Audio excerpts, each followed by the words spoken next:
What's going on, guys? Today we are doing some pre-season tournament prep. We're getting organized and we're going to talk about what's in store for 2024. Alright guys, today we are going to be getting organized and I'm going to show you guys how I stay organized with Label Maker and what I do to store my tackle, how I store my tackle in my Skeeter, and just basically just talk to you guys. Nice little vlog. Getting ready to start tournament season, but let's get into it because we have a lot of stuff to do. We got stuff to do with the trolling motor, obviously organizing tackle, jigs, going through tackle, getting camera stuff ready. So we have a lot to do, and let's get right into it. Okay, so far I have these 4 boxes labeled. I actually have 1 box in there labeled, but I have to label my lipless box. This right here is my small body cranking box, and then we have our fritz sides. Some flat sides in there, our chatterbugs, mega bass 110s, and a couple more boxes here. Got to reline some rods and reels, and this right here has been bothering me for some reason. It looks straight. You guys ignore my messy garage. It looks like it's pretty straight on it, but it's actually about 4 foot to the left, so we got to fix that and go through a bunch of tackle and everything else. Alright guys, so the biggest thing that I think is with fishing, especially being a tournament angler, is organization. I'm not the best with organization, but I'm certainly not the worst. I don't throw everything together. We are actually making labels because I've had this label maker for a while, but I couldn't find the labels for it, and I actually had this stuck in a box somewhere. I completely forgot about it until I somewhat organized my garage over the winter break, or the ice age that we had here in East Tennessee. But we're going to print us off a few labels here, and we are going to hopefully get pretty organized. I just spelled Squareville wrong. S-Q-U-A-R-E. Hey! I'm a dumb redneck, but I got it. So I can tell this is going to take a while, so with a little bit of editing magic, and just like that, it's done. What took y'all a half a second took me about 15 minutes. I probably need to vacuum that thing out. It's pretty dirty. That's what we're going to do.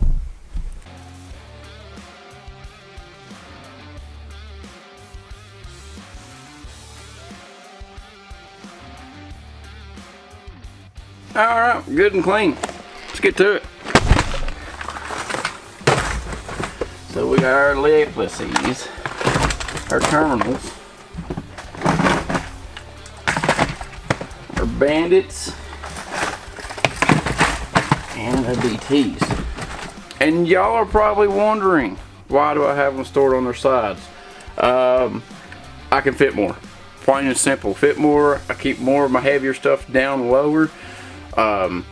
Does that matter? I really don't have any idea, to be honest with you, but I like to keep my heavier stuff closer to the center of the boat. It helps the boat lift a little bit better. Anyway, got our more heavier stuff, jigs and swim bait heads, putting them right there, and now the rest doesn't really matter. Flat sides baits,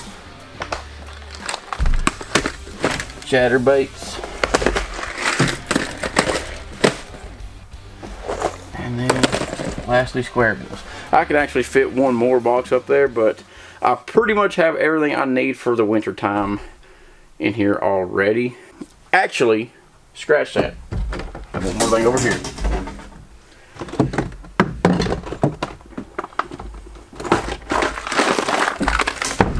The good old scoping box. You can either choose to be a scoper, or you can scope bucks and not bass. But that's pretty heavy, so we're going to put it down here towards the bottom and help out with that weight distribution. So there you guys pretty much have it. I got all my boxes in here. I got some quick access, flipping bait, stuff like that. Spinnerbait box, it always stays on the side. My smelling stuff, again, all my tackle. I even have a little bit on the side right here. I can actually take another box if I wanted to and lay it in there.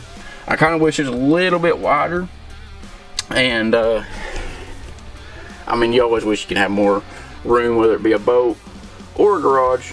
But also, if I wanted to, I could put my soft plastic bags on the sides here. I do have a couple soft plastic bags up here. There's a little nook and cranny up here I can fit everything in. These right here are actually just dedicated to scoping baits. Some swim bait type stuff over here, and I have the straight tail stuff over here, like this Bay Z2s and stuff. Alright guys, so we have our hard tackle organized to what I would say about 90 to 95%. It's very well organized. I went through the boxes, labeled them, made sure that I had what was in the boxes, what was labeled and everything was actually in the boxes. You know, didn't have like a rock crawler in a DT box or anything like that. Made sure I had everything pretty well organized. About to hop over, make some jigs, and then we'll go through a few more things like with the trolling motor and some other things you will need for your boat in the tournament season. Alright, so as you all know, last year I fished the BFLs and a couple other tournaments and everything. So for this year, I was going to give you guys a rundown on what I plan on fishing. And again, I'm going to fish some BFLs. Unfortunately, a lot of the BFLs hit on the same time as some of the bigger tournaments like the Morristowns and stuff like that. So I'm going to be picking and choosing. I was fortunate enough last year to make regional in the volunteer division, but I wasn't able to go to regional. It was just bad timing. I wasn't confident enough in scoping. But we're getting there on scoping. We're getting there. But other than BFLs, I was really wanting to focus on YouTube, mainly because I am almost able to fully monetize my channel. I'm able to monetize a few things right now. We just gotta get a few more watch hours, and then I'll be able to earn some more off YouTube.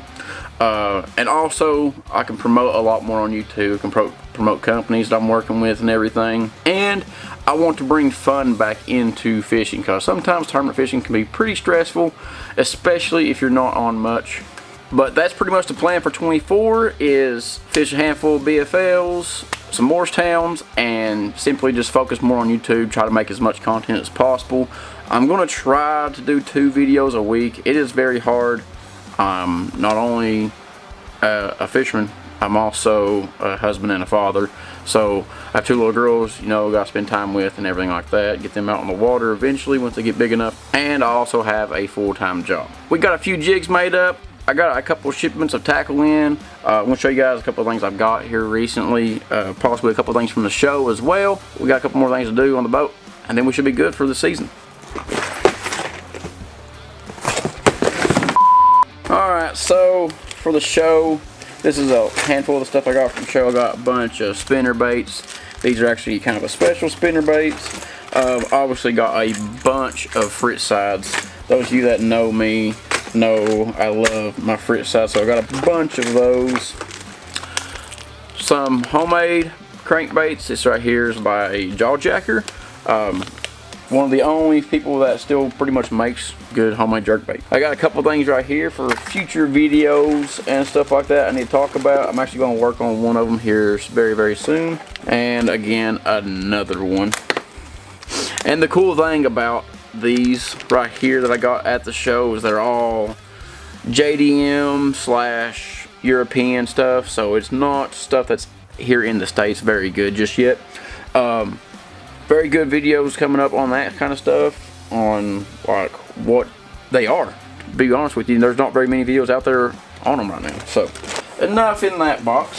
Now this box right here is actually a shipment I got from Tackle Warehouse the other day. I already opened it because, you know, I have no patience. Got 6 cents whale swim bait from 6 cents. Obviously the tried and true to Mickey. If you guys have not seen that video, please check it out. Suspend dots for my crankbaits, and jerk baits, and some more JDM stuff. This is actually the BR fish head. It's very unique. It's supposed to basically walk the dog under the surface. It's pretty crazy. I've just seen videos on it. I haven't really tried it yet, so that's why I got it. And got me a hangover swim bait. A lot of people are complaining about this swim bait. They're saying it don't swim right and everything, but your boy has figured something out. I haven't seen a video on it yet, so I need to get it out very soon. But this right here, it makes it swim a lot easier. It's just some modifications and stuff like that. So you guys need to be looking out for that swim bait video on the Hangover.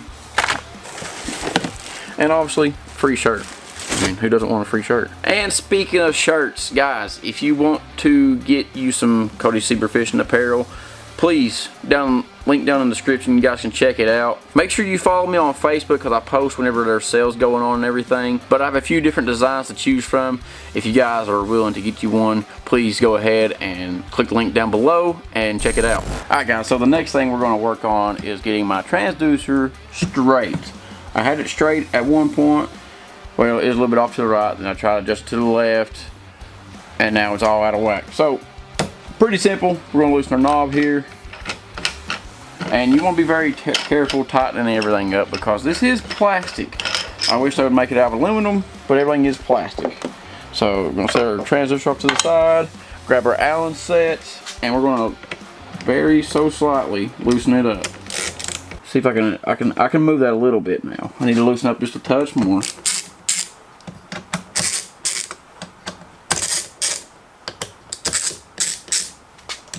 So I can adjust it pretty easily now. So what I'm going to do is I'm going to put my transducer back on this, snug it back up. Now what I'm going to do is I'm going to make sure the bottom side of this transducer is flat with my foot of my trolling motor. So I'm going to come down here and I'm going to try my best to line it up. I think that is pretty close. So thankfully I can get to one of them somewhat here. I'm going to tighten it up a touch so it doesn't move as much and break the transducer loose. Set the transducer down, and then I'm going to continue to tighten these up in like a X pattern because you don't want to over tighten it because again you will break it. Once I get them pretty snug, I'm going to take my actual wrench, put a little bit of a torque on it, and it should be good. I'm going to lay this on there real quick just to confirm that it is pretty flat, and it is, so that should be good. I'm going to lay this back over here onto the side. Be careful with your transducer. They're not bulletproof by any means, so just make sure you be careful with your transducers. Pretty snug. Very snug.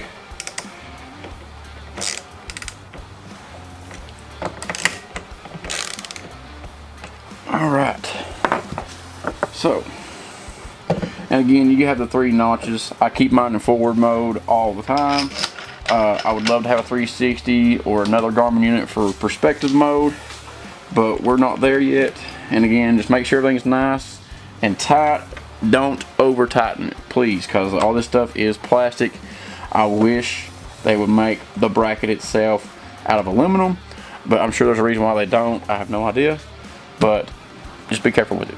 Alright guys, so we are at the back of the boat. We are going to go over a few of the things that I put in here for the pre-season. Obviously, my ring free, my stay bill, but one of my more important things is I've added these 2 waterproof boxes back here. And as you guys can see, again, the boat's still a mess. As you guys can see, I have jumper cables in here. And in the other one, I also have a boost box just in case something goes wrong. I have not had any issues in this new boat, obviously, and I didn't have very many issues out of my old boat. The boost box is in this one right here. Again, I have this little tub back here with my live well hose where I plug it in to the hole, and it makes it so much easier to fill your bags up. I think down there I got G-Juice spare trolling motor prop. Again, lithiums. The best thing I've done in this boat is put lithiums. Yes, it does hurt your performance very so slightly. I mean, I'm talking like a mile an hour, maybe 2.